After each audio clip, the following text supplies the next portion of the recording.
Hello and welcome to the Reiki Women podcast. My name is Carrie Varela, and it's always so lovely to have these conversations with my solo colleague today. We got Michaela Daystar with Heartscapes Reiki and Bronwyn Logan, our other fairy friend. She's off ferrying around doing something fun. Can't be joining us this week. But this leaves the opportunity for Michaela and I to actually talk about a recent journey that Michaela shared on the Medicine Buddha and its application within Reiki.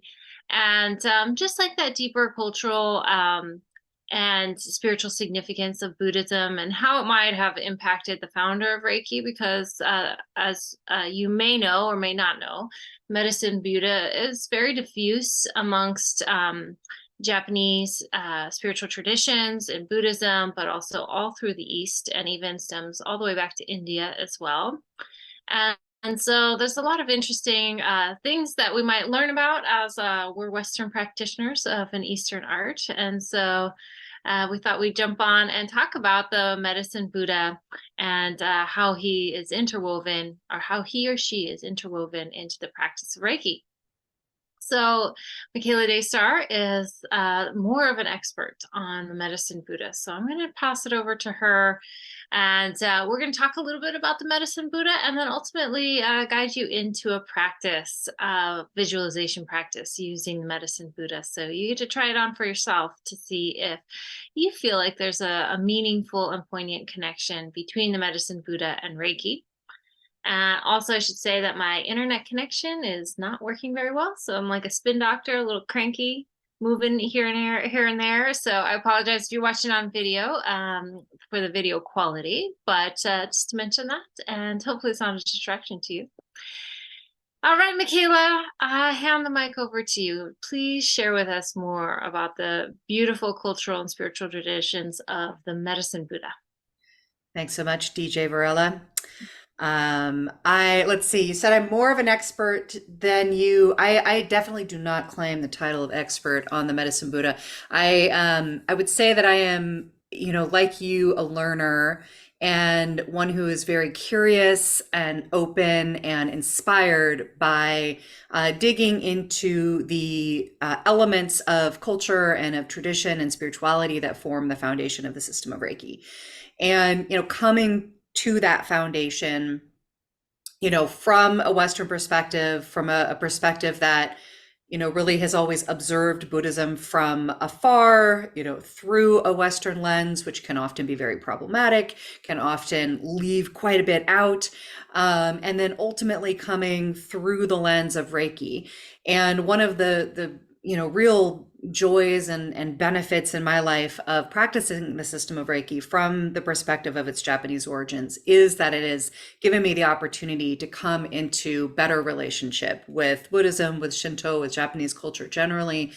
And that feels really good, right? It feels really good to come into more integrity with my relationship with these traditions.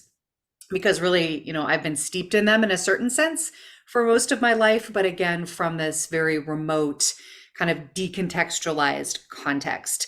And that's true for, many of us. And then, if we choose to take up the study of a tradition that's not the one that we came from, we have that opportunity to build that deeper relationship and more integrity. And so doing that through the lens of Reiki, it really focuses what we choose to look at in the incredibly wide, vast, deep world that we would call Buddhism, Japanese Buddhism in particular, the traditions of Tendai and Shingon Buddhism being the most directly related to Reiki via the founder, Mikao Usui.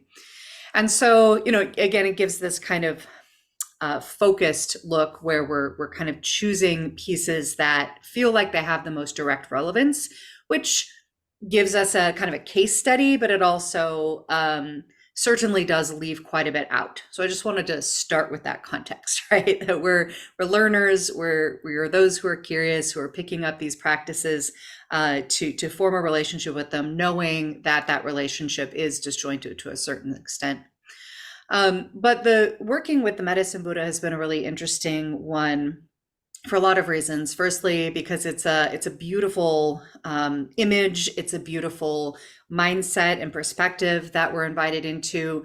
The visualization practices that are associated with the Medicine Buddha are really beautiful and impactful. And the mantra that is used inside of those practices is also a really beautiful and powerful mantra. So overall, what I found is that I find the Medicine Buddha to be one of the most just beautiful and rich places to look that I have so far inside of the system of Reiki.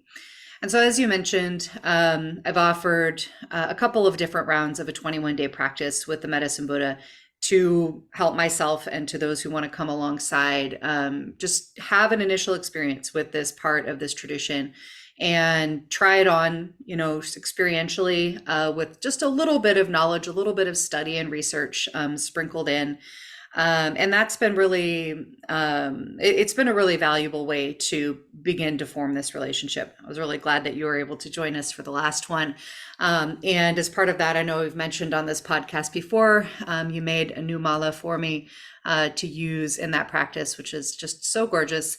And you infused this piece with the mantra that is associated with the Medicine Buddha. And so it's a really precious artifact to me, and something that you offer to our community as an art and spiritual practice offering. So we'll put information down below about how folks can learn more about that. So let's see. I think I'll give just a tiny bit more context, and then I'd love to just hear from you, and we can maybe share a little bit about what our direct experience was working with the visualization and the mantra and the imagery of the Medicine Buddha. And then, as you said, we'll step into doing a little bit of practice together. As a side note for the listeners, we are experimenting with offering episodes occasionally that have a practice component. So let us know if you like that, if that's something you'd like to see more of, where we just kind of drop into some practice together in the midst of this podcast.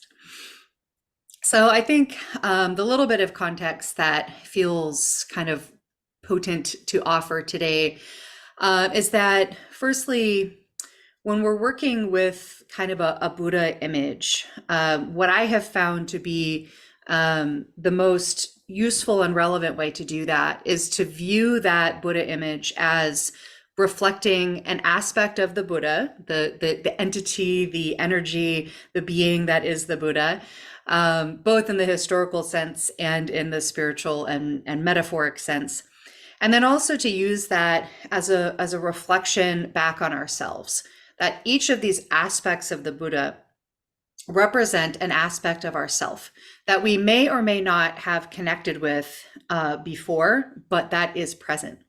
And this is one of the really powerful things to me about the Buddhist tradition, is that it's holding that, we carry our own wholeness, our own healing, our own enlightenment. We had that conversation about enlightenment last week within us. And the practice of Buddhism, or the practice of Reiki, is there to help us look back inside and to remember that it's there. And so the Medicine Buddha reflects the aspect of the Buddha that is about healing, about changing the physical, mental, emotional condition of oneself, of others, such that it comes back into balance, into equilibrium, into stillness, into wholeness, into healing. And it's reflecting to us that we each have that capacity to bring that about for ourselves. And then via influence, not via manipulation, but via influence, to bring some measure of that to other people.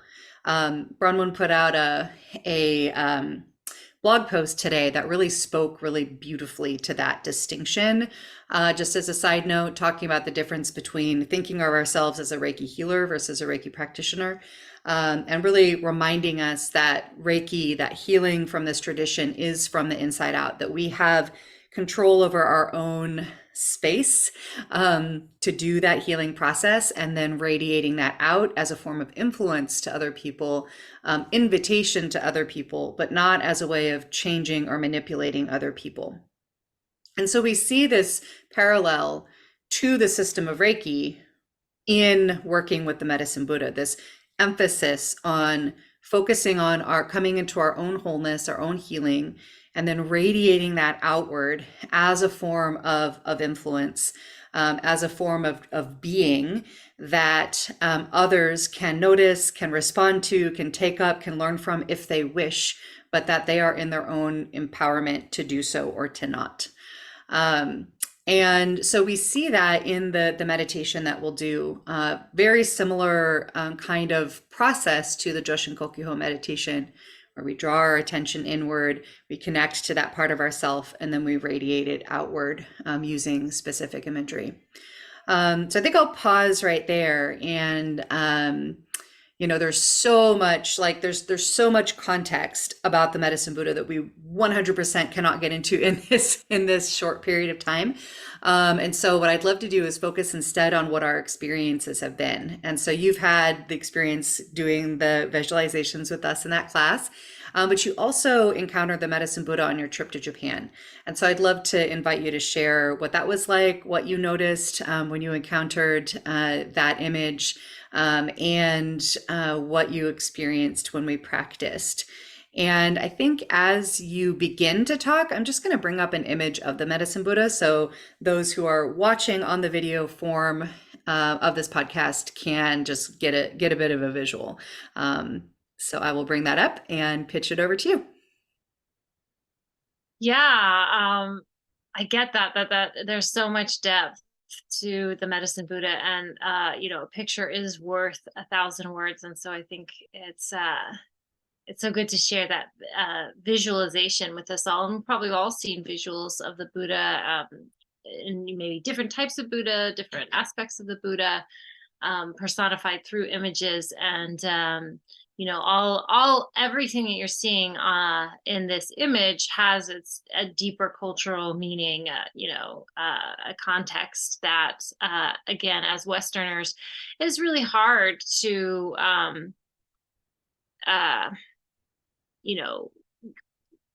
share or transmit something that's like a lived cultural experience for other people. And all of the different idiosyncrasies, like, so different regions might venerate the medicine Buddha in different ways. Certainly there's different flavors of the medicine Buddha in Tibet and in Japan and China and so forth. But what I thought was really interesting about the medicine Buddha in my research, and this is just a quick definition from Wikipedia, but he's referred to as a medicine Buddha, and he's described as a doctor who cures suffering using the medicine of his teachings.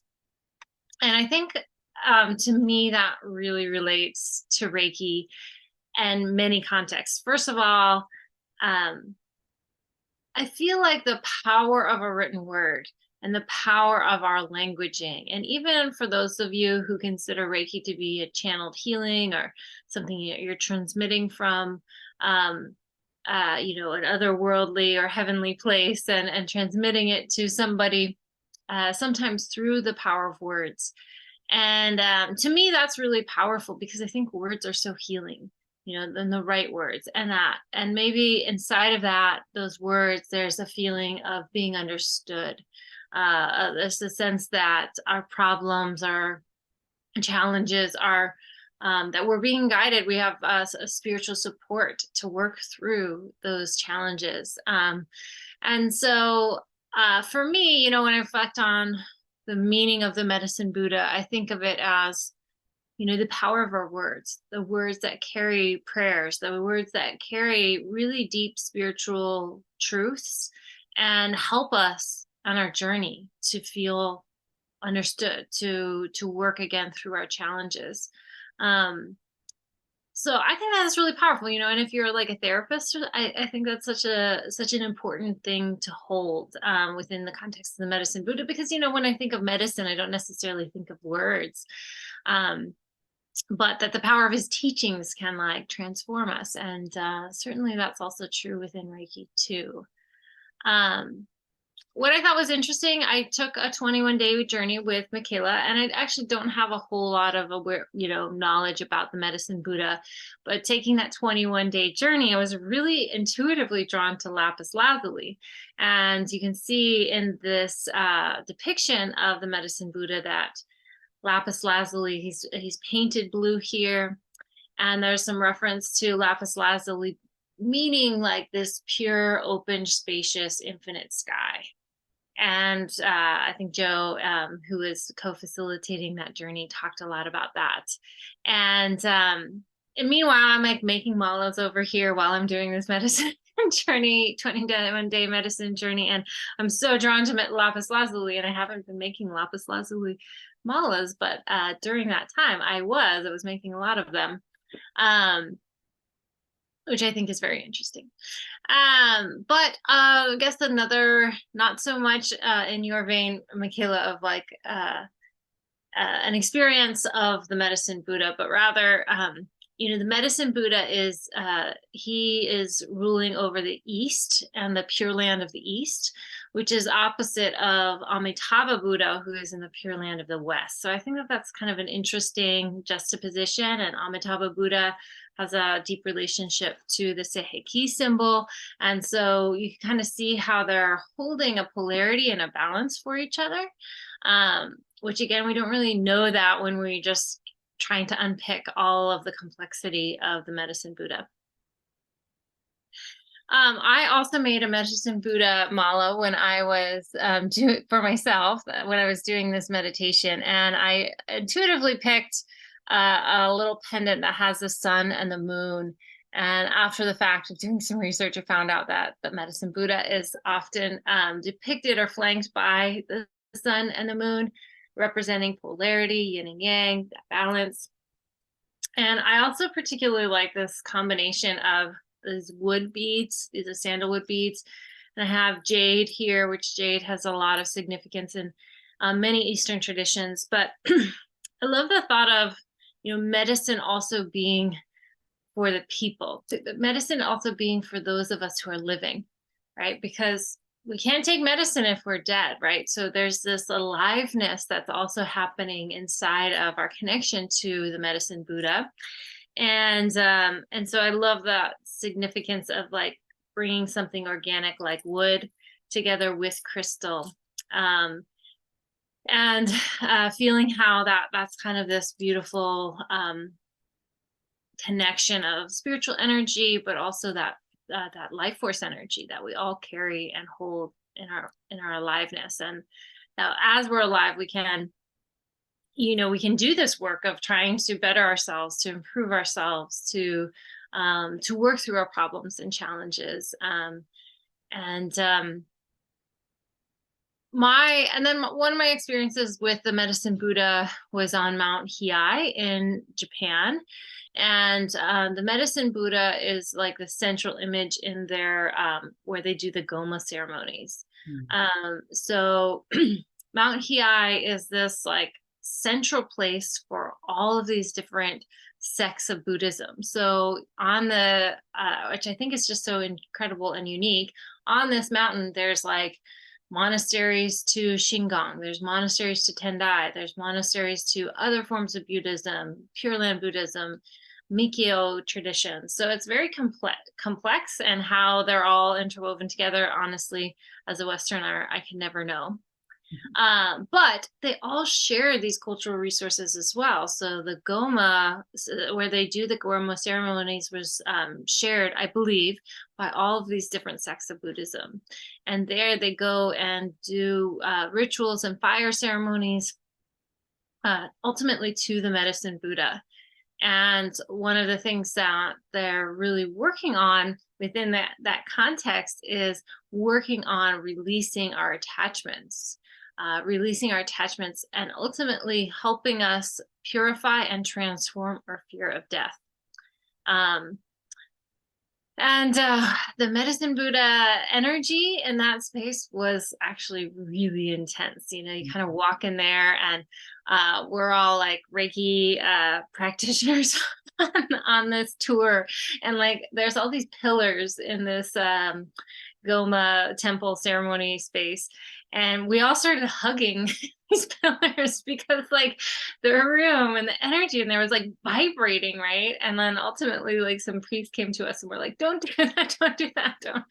Like we're like, oh my gosh, here we are, Westerners, just like obsessed and like, or I don't know, hugging a pillar, and they're like, what are you doing? Just didn't understand. So um but yeah, the medicine Buddha was that central figure. And so um yeah, I had a really wonderful experience with the visualizations, because as we'll, I'm sure, see with the practice you'll guide us through, Michaela, is that it is like this perfect connection to Joshin Kokyoho, and then you're kind of in this cosmic space and the Buddha appears. And I love that.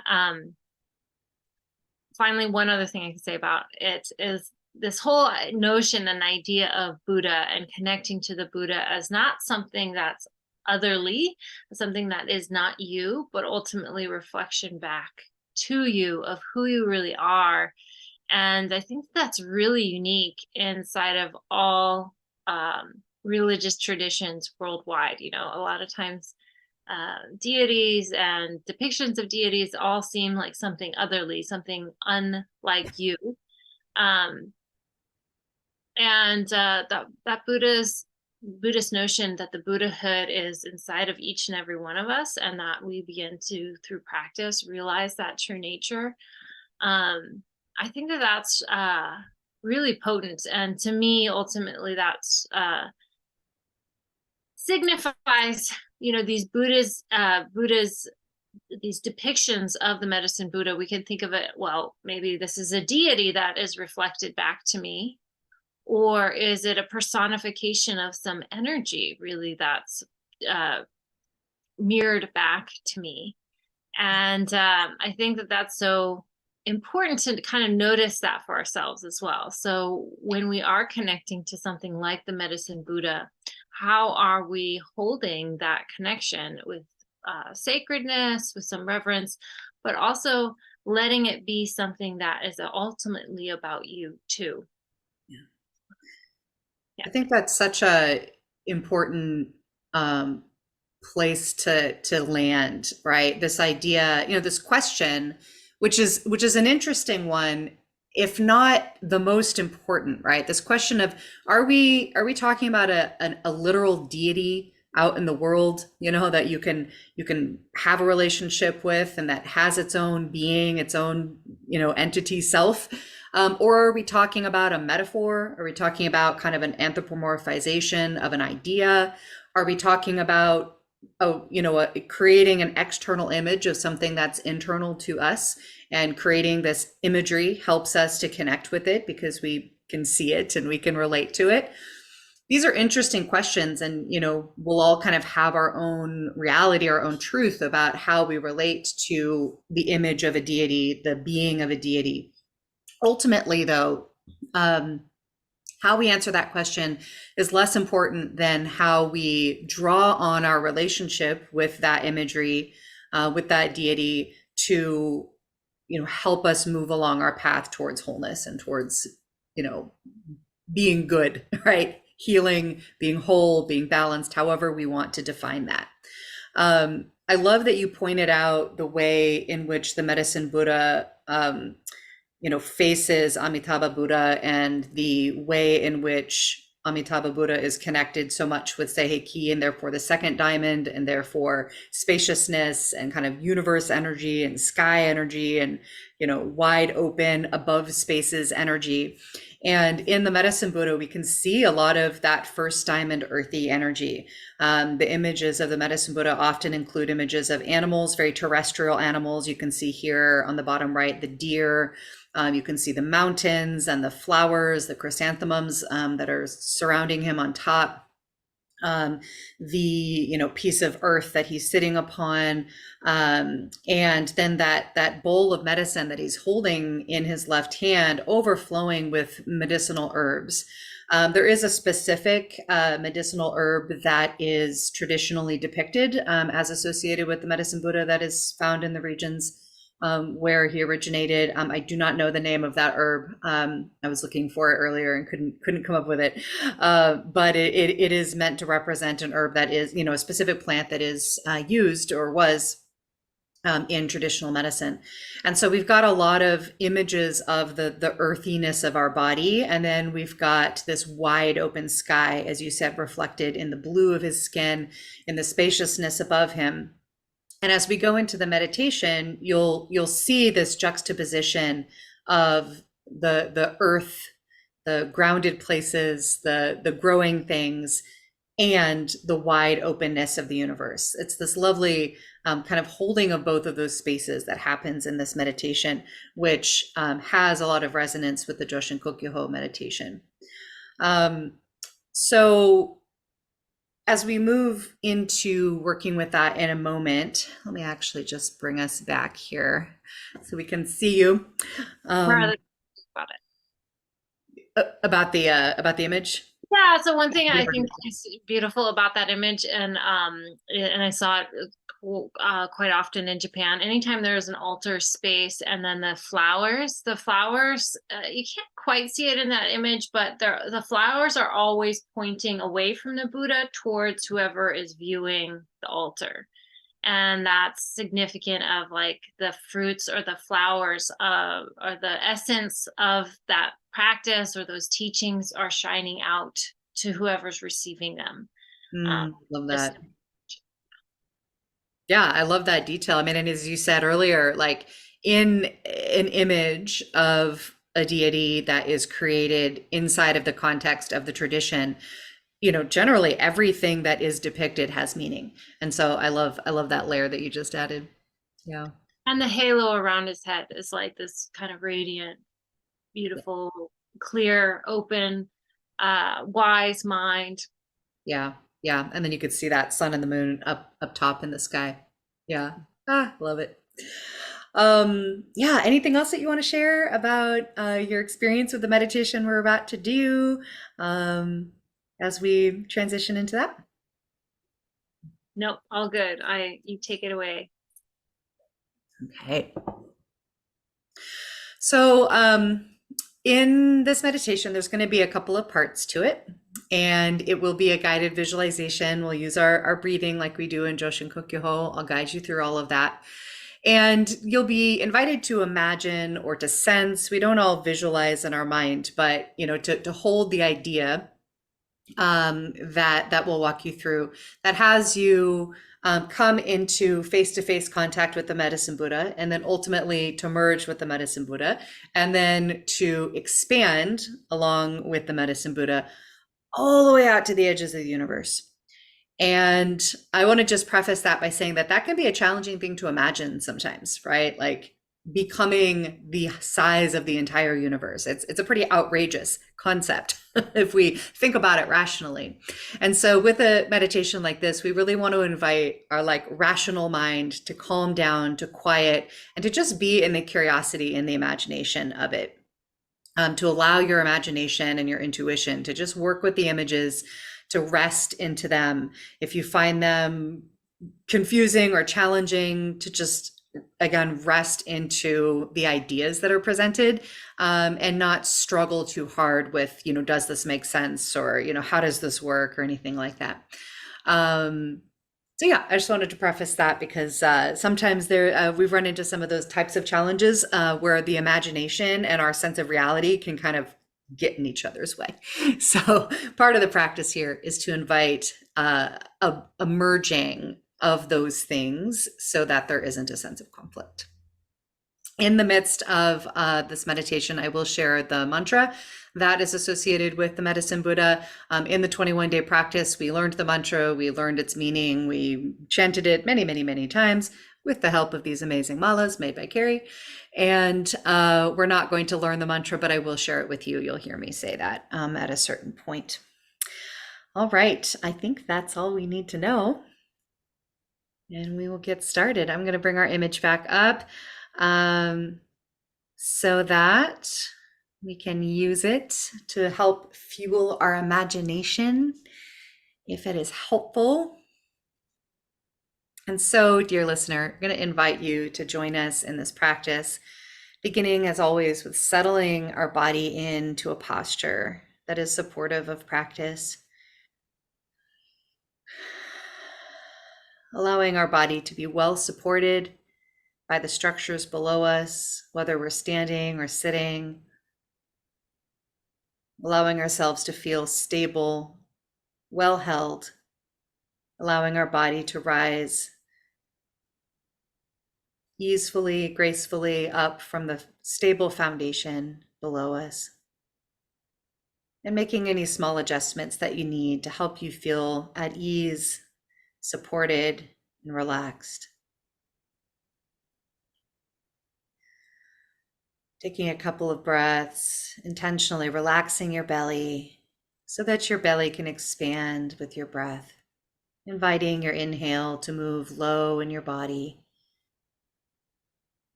in and down, all the way into your low belly, into your hara.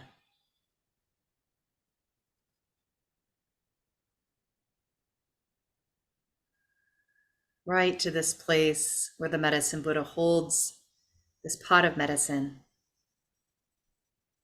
a rooted, resourced place.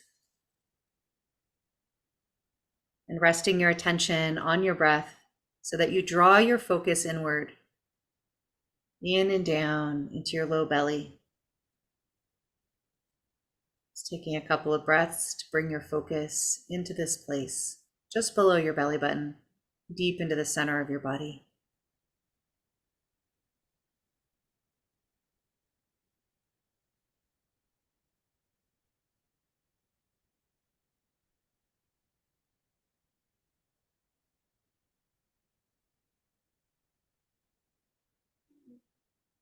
And then from this rooted, resourced place, I invite you to feel the sensation of your body being well supported by the ground. And from that sensation, begin to imagine yourself sitting on a tiny island, a piece of earth that is exactly the right size to hold you and support you. Rooted, strong, firm on this foundation of earth. And you and this earth are floating in the midst of the vast universe.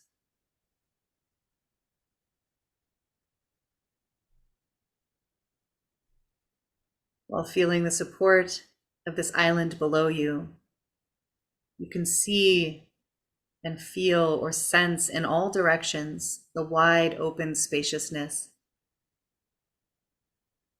the velvety, nourishing darkness of the universe. That darkness speckled all around with the beautiful shining stars.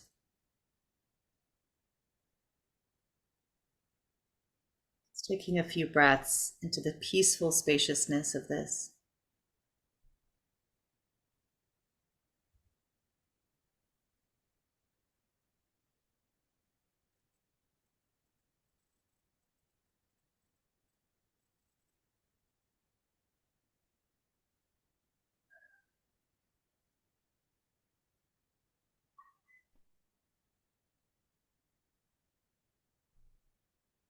And as you rest here, your senses open to the vastness around you.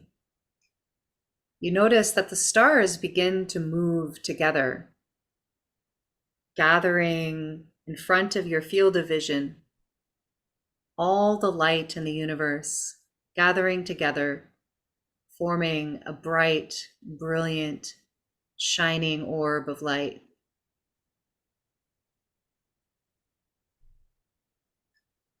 And from within the center of this orb, shining luminous, bright, and clear before you, you begin to see the form of the medicine Buddha.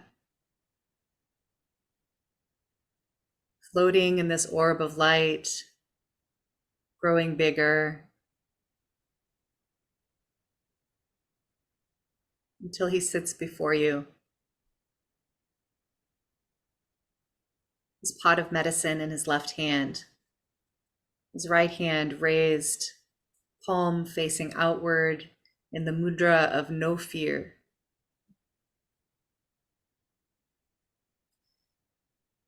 You regard each other, feeling this connection, feeling the place inside of your low belly where you carry your own medicine, beginning to vibrate with the resonance of the medicine Buddha. He continues to grow and expand in all directions. And as he does, you merge with the medicine Buddha. Your body, yourself, your being, joining, connecting, merging with this loving being.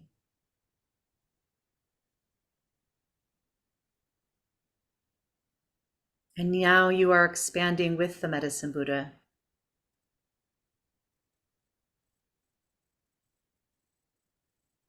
Growing bigger in all directions. Yourself merging with all that is around you, realizing that you are vast, that you are connected to everything.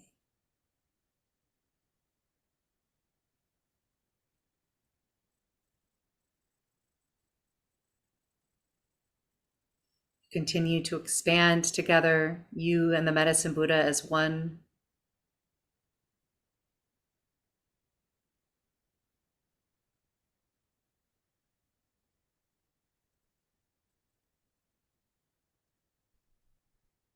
And you reach the very edges of the universe, holding, connecting, merging with being, everything, and continuing to expand at the same rate as the universe, outward in all directions. Let's just sit for a few breaths, holding this possibility, the sensation of so much spaciousness inside, so much connection.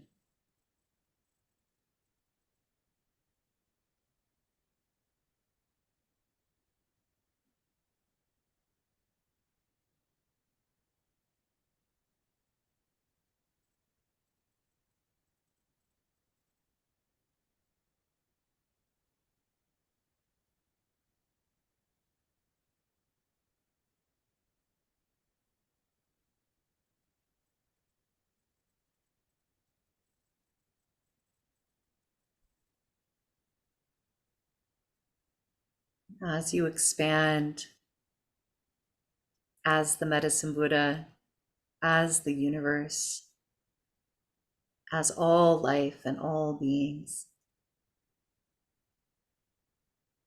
you feel the vibration, the resonance of all that is vibrating within you. And that vibration becomes sound.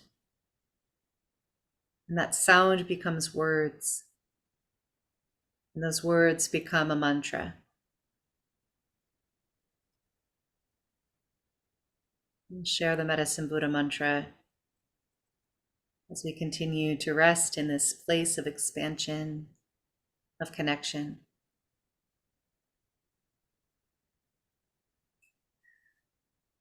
Om koro koro sendari matogi soaka. Om koro koro sendari matogi soaka. Om koro koro sendari matogi soaka. Om koro koro sendari matogi soaka. On goro koro sendari matogi soaka. On goro koro sendari matogi soaka. On goro koro sendari matogi soaka. Om goro koro sendari matogi soaka. Om goro koro sendari matogi soaka. Om goro koro sendari matogi soaka.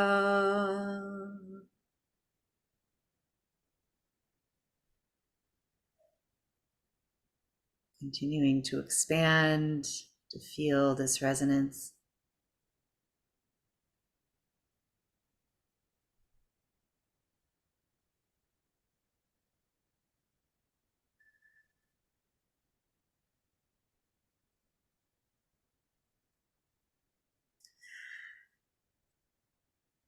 And now you can stay in this place as long as you like, pausing this recording if you'd like to stay here a little longer. When you're ready to come back, begin to imagine that we're reversing our expansion, beginning to come back towards our center, coming back towards the boundaries of our body, coming back to the patch of earth upon which we sit.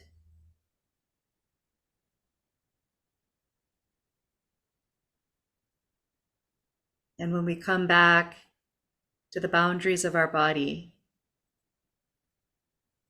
we imagine that we begin to separate back out from the medicine Buddha. Once again, becoming two beings sitting face to face, regarding each other with love, with compassion, with respect. Only this time you find that you are the one holding the medicine pot, overflowing with beautiful flowers and herbs. And the medicine Buddha's hand is now outstretched to you in the mudra of charity, of giving. And from his outstretched hand, there flows a stream of sweet, healing nectar. And it flows from his hand into the medicine pot that you're holding, filling your cup, filling your resources, pouring sweet healing nectar into you. Let's take a few breaths, holding this image and feeling ourselves becoming resourced.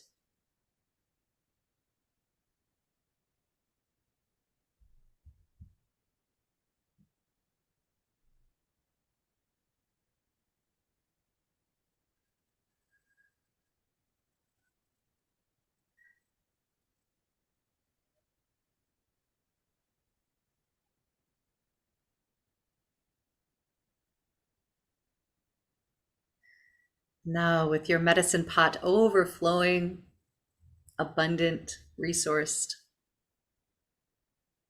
the medicine Buddha begins to recede once again back into the bright orb of light before you, dissolving into this bright, luminous, clear, beautiful light. And that light begins to again become the pinpricks of stars. They move apart and return to their place in the universe all around you. And you remain on your patch of earth, well-rooted, spacious, connected, resourced, ready to overflow with sweet healing nectar within your own life and within the spaces of your influence.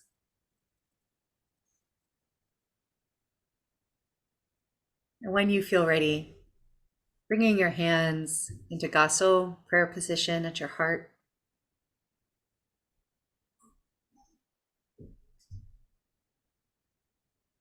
in a gesture of completion, of gratitude, and then coming back into this space together.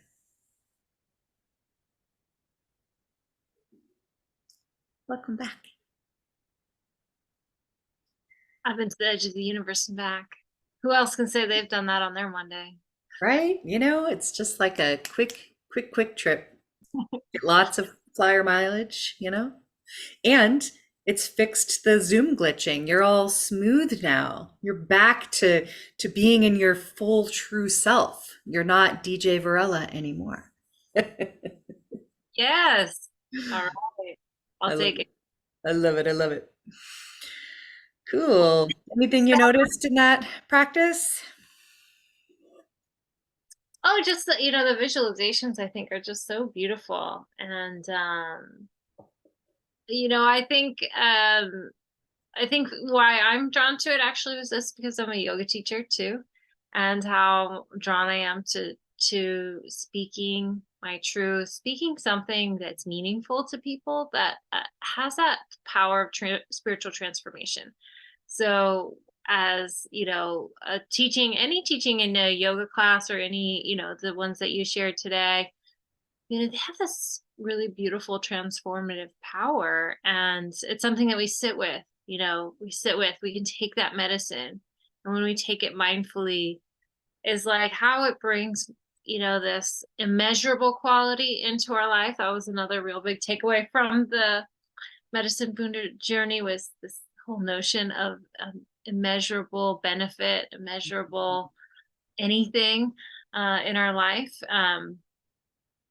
Yeah, so I was just really sitting with that and really feeling connected to that, of just my own desire to speak purely and truly with a pure heart, um, my heart in the right place. And so that was kind of what I sat with in the meditation. So thank you so much for that. Yeah, Beautiful. I love that. And I love that you brought in the piece that that the teachings is the medicine, and the idea that medicine comes in so many forms. And in the image of the medicine Buddha, we have the literal like medicinal herb imagery. We have nature imagery. We often talk about nature as being medicine, as having a healing quality. The words that we say to ourselves, to each other, absolutely impacts how we feel and how we are. The relationships that we have can be medicine. And so I'd really love to invite you, dear listeners, to think about what feels like medicine in your life. What are the places that you derive a sensation of nourishment, of ease, of healing, of resourcing? What is it that feels like medicine to you in your life? Maybe make a list, maybe do some journaling, compile a resource list of all the ways in which your life can bring you medicine, and the ways in which you can then radiate that medicine outward, share it, bring it to others through your influence. And we'd love to know what comes up for you. So share in the comments below how this meditation landed for you, what you noticed as you did this journaling, and any other context that you might know about the Medicine Buddha, or anything specific you might be curious about. And let us know if you enjoy this kind of format where we practice together. We'd love to know if that's something that you want to see more of. So Carrie, any last words for us today? Oh, just I think all of that. So thank you all listeners. Hope you enjoyed the little meditation there, and kind of diving into a practice together. One other thing I'd love to share is that we are going to be sharing our medicine, the Reiki Women podcast, to the 8th annual Reiki Summit hosted by Reiki Rays. And so we are so excited to be a part of that. And so we'll leave that link as well in the comments of how you can register for it. You can register for free. And then I think also there's a paid version, which enables you to have unlimited access to all of the talks and presentations. And I highly recommend doing that, especially if you are a Reiki practitioner, because there's just so much that's going to be presented in a short window of time. And that will be your best chance to actually be able to get and digest all of that amazing information, and learn from so many amazing Reiki practitioners all around the globe. So I am so excited for that. I know Michaela is, and I know Bronwyn is too. So that's going to be happening in a couple weeks, and we can't wait to see you there. Yeah, there's so many excellent teachers and speakers that are part of this event.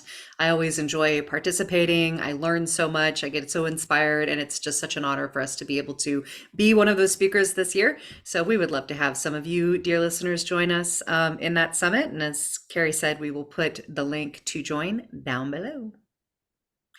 All right, friends, well, have a wonderful, wonderful rest of your week. And we look forward to catching you on another episode of the Reiki Women podcast down the road. Blessings. Bye.